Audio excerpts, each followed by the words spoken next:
Hi, you're on the Reddit Confessions channel. Her purse buzzed. We were at her aunt's funeral. There were 3 people speaking at the podium. The organist kept missing notes.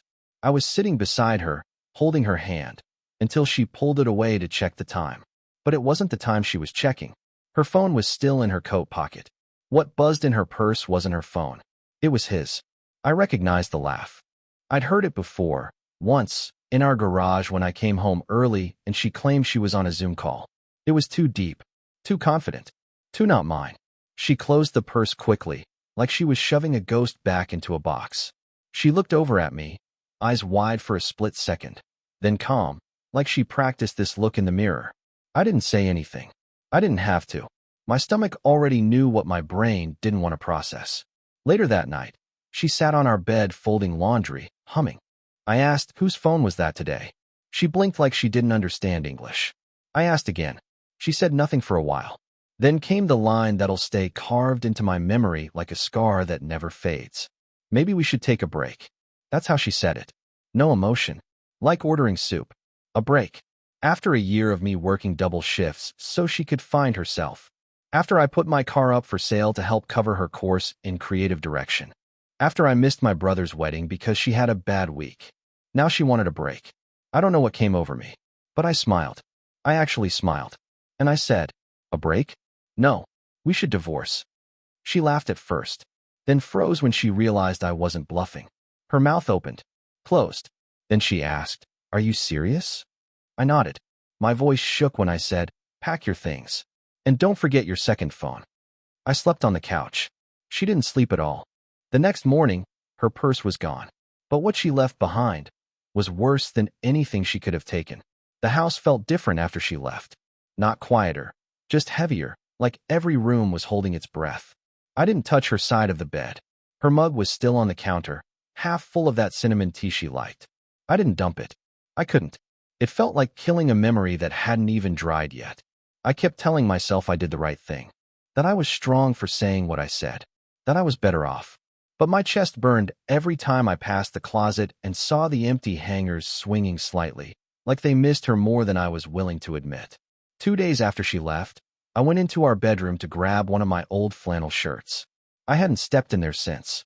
And I swear, I wasn't snooping. I just pulled open the sock drawer out of habit. That's when I saw it. A folded piece of pink paper tucked under her tights. At first, I thought it was a receipt, or one of those dumb affirmations she used to stick on the fridge. But no, it was a letter. Handwritten.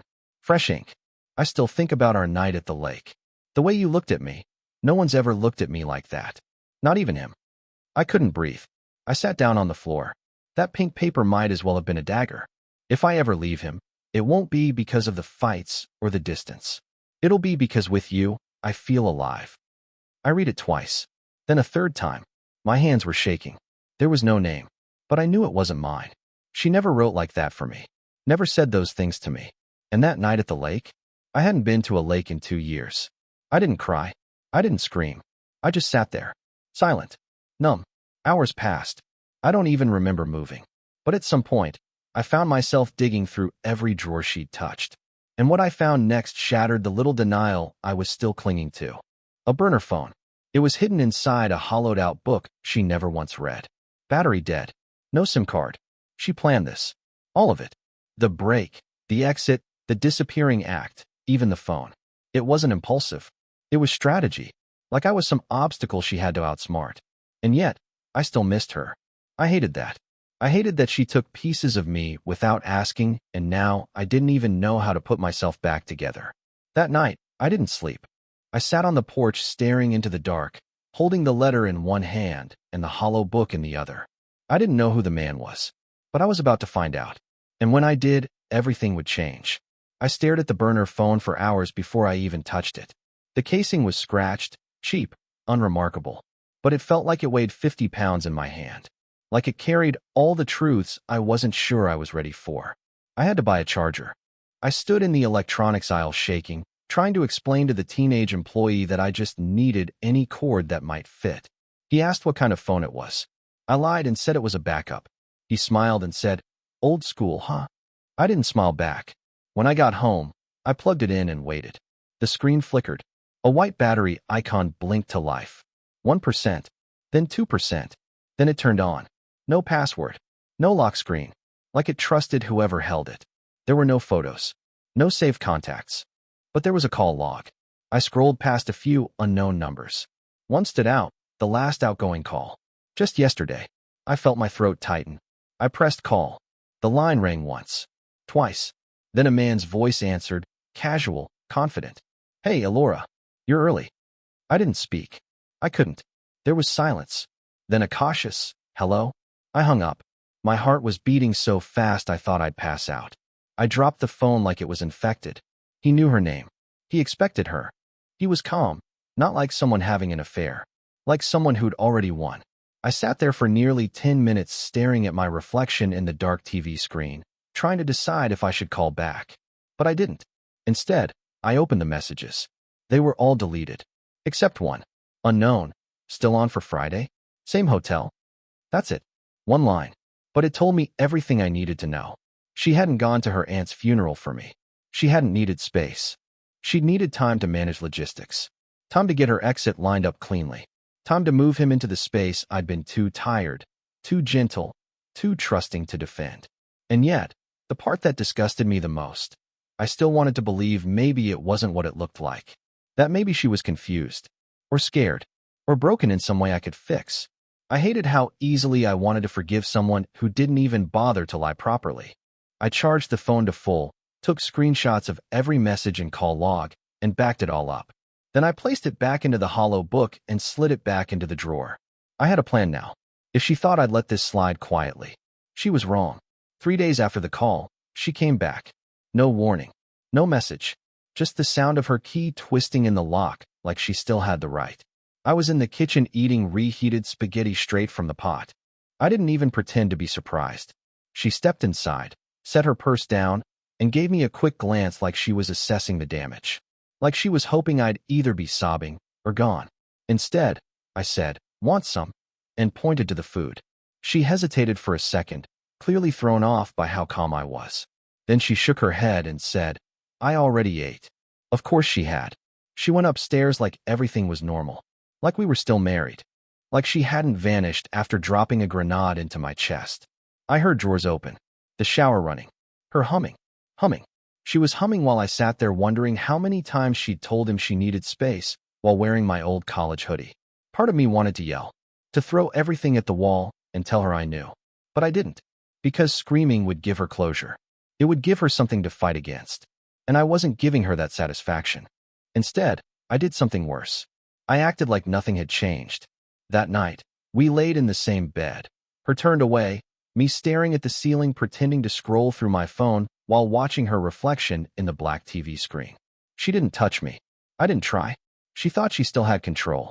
The next day, I waited for her to leave for work. Strategy meeting, she called it. And then I made copies of the letter, the screenshots from the burner phone, and a little something extra I'd been sitting on for weeks. Remember the pottery class? Turns out the instructor was a married man named Devin Hart. And Devin had a very active Instagram account, which he kept private, but his wife didn't.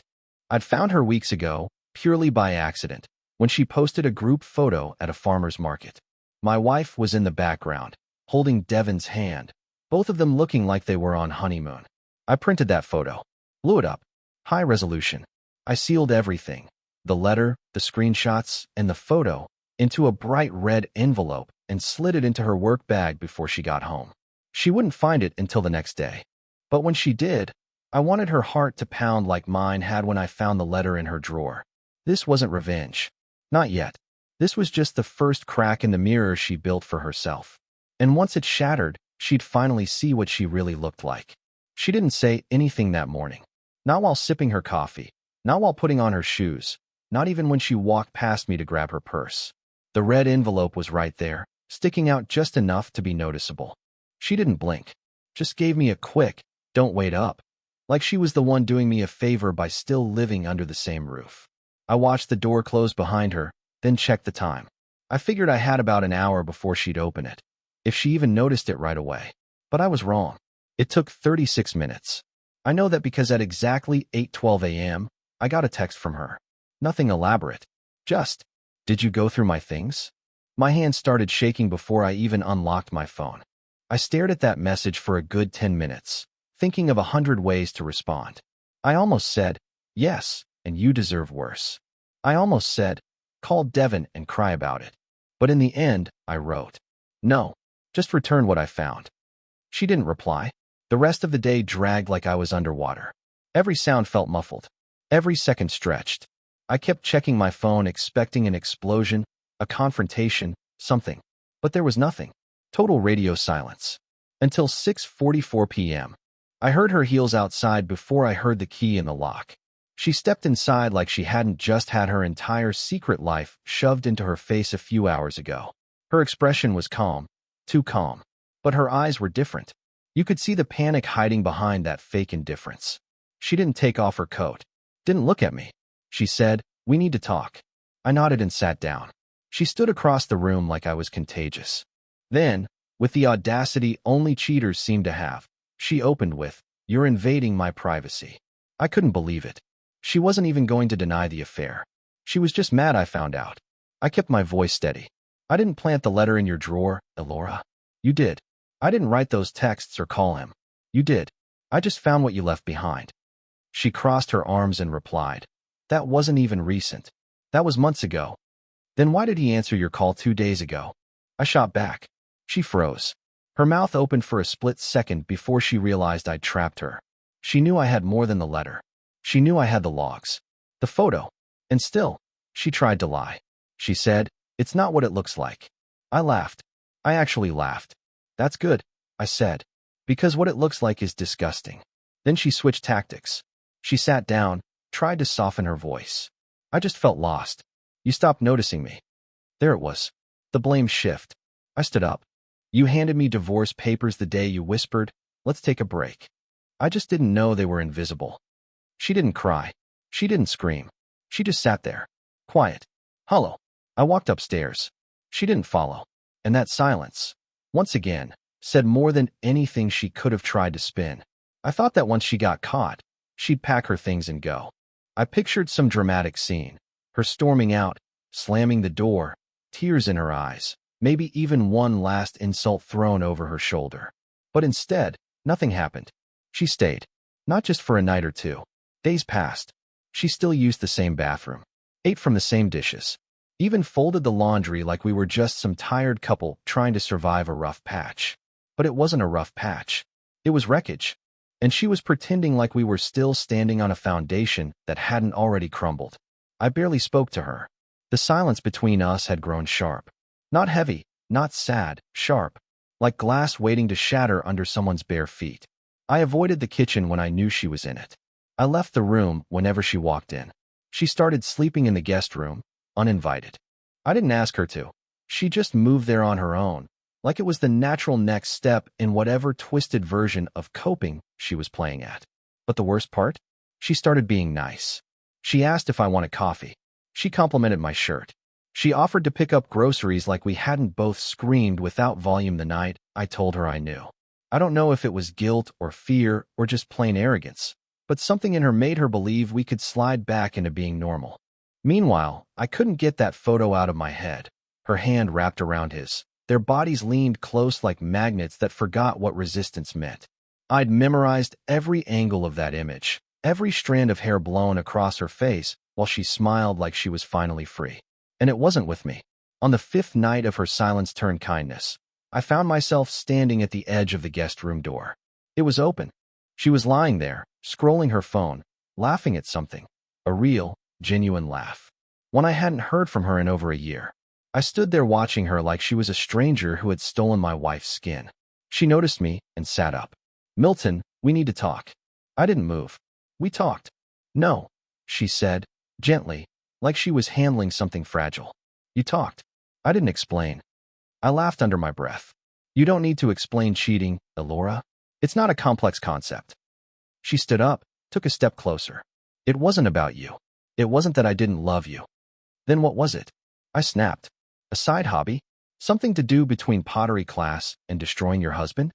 Her lip trembled, and for a split second, I saw the crack in her composure. I didn't know how to tell you I was unhappy, she whispered. I didn't yell. I didn't throw anything. I just looked her dead in the eyes and said, "So you told someone else with your body?" She didn't deny it. She just sat back down on the edge of the bed, defeated. That was the moment I realized she wasn't going to leave. Not unless I made her. And tomorrow, I was going to make sure she had nowhere left to hide. The next morning, I took a sick day. I didn't tell her.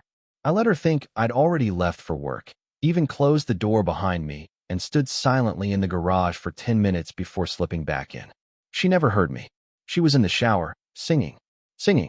I stood outside the bathroom door, staring at the handle, wondering how many times she'd hummed that same melody after meeting him. I hated that I could still recognize her voice in the middle of all this. I hated that my first instinct wasn't rage, it was heartbreak. When she left for her job, a marketing agency she used to brag about before it became her excuse for everything, I waited 5 minutes, then walked straight into the guest room and opened her laptop. I hadn't planned to. I swear I hadn't. But something about the calm in her eyes lately felt calculated. Like she wasn't scrambling to fix anything, just waiting me out. And that made me want to know what else she was hiding. It was open. No password. Maybe she thought I was too broken to snoop. Or maybe she just didn't care anymore. At first, there was nothing. Regular work folders, a couple of saved recipes, a playlist titled Night Drives. But then I saw a folder tucked into the corner of her desktop. It was called Sparrow. She never mentioned anything about sparrows. I clicked it. Inside were videos. 4 of them, all dated over the past 6 months. I stared at the file names. Just timestamps. No titles. My hands were shaking so badly I had to steady myself on the desk. I clicked the most recent one. The screen lit up. A cheap motel room. Bad lighting. And then, her laugh. Clear. Familiar. She was holding the phone, selfie style, and turned the camera to him. Devin. Shirtless. Grinning. "Say hi," she whispered in the clip. "Hi. Elora's future," he said with a wink. I slammed the laptop shut so fast the screen flashed white. I stood up, heart thudding, mouth dry. I knew she'd cheated. I knew she'd lied. But seeing her smile like that, with someone else, knowing she'd filmed it, saved it, named it, that shattered something in me that I'm not sure was ever supposed to break. I didn't cry. I didn't scream. I just stood there, numb, cold. Then I packed a bag. Not hers. Mine. One hoodie. A change of clothes. My phone charger. The red envelope with the evidence I'd kept. And a note. Simple. Just one sentence, written in thick black marker. "I hope he's enough." I left it on the bed she now called her own. Then I walked out, locked the door behind me, and dropped the key in the mailbox slot. But I didn't go far. Not yet. I needed to do one last thing before I disappeared. I needed to talk to his wife. Because if anyone deserved the truth, it was her. I didn't expect her to answer the door. I stood there holding a plain manila envelope, sweaty palms, knees weak. I hadn't rehearsed what I'd say. I only had the evidence. The pictures. The letter. The screenshots. I figured she deserved the truth, even if I didn't know how to say it out loud. When the door opened, she didn't look surprised. Her name was Cambria. She had a baby on her hip, maybe 1 year old. And behind her, toys were scattered across the floor, a half-folded blanket over the arm of the couch. It smelled like cinnamon and diapers. She looked me up and down. "Milton?" she asked calmly. I froze. "How do you?" She nodded at the envelope. "He's careless. You're not the first." I didn't know what to say. I just handed her the folder. She didn't even flinch as she opened it right there on the porch. She leafed through the evidence slowly, then tucked the photos back inside and exhaled. Not like she was hurt. Like she was free. "I've been waiting for a reason to leave," she whispered. "Thank you." I was stunned. No tears. No denial. Just peace. And then, before I could even turn to leave, she handed me something. A business card. One side blank. On the other, an address and a date, next weekend. A small local art gallery. "You should come," she said. "Not for me. For you." I didn't understand. She smiled again. "You'll get it." I left confused. Spent the week bouncing between anger and numbness. I even threw out her tea. The one with cinnamon.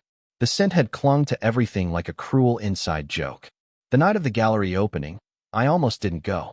But I did. Dressed in the same jacket I wore to our anniversary dinner 2 years ago. The one where she told me I needed to grow a backbone. The gallery was small, warm, quiet. Local art. Abstract shapes. Soft music. In the back room, a new exhibit had just gone up. It was titled Letters Never Sent. One of the frames had a familiar pink background. Her handwriting. The letter I found in the sock drawer. Beneath it was a new note. Typed, not written. This letter broke a man and helped another one find himself. I stood there for a long time. Cambria found me by the water table. She didn't say anything. She just stood next to me, sipping wine, both of us watching strangers admire a piece of pain turned into art.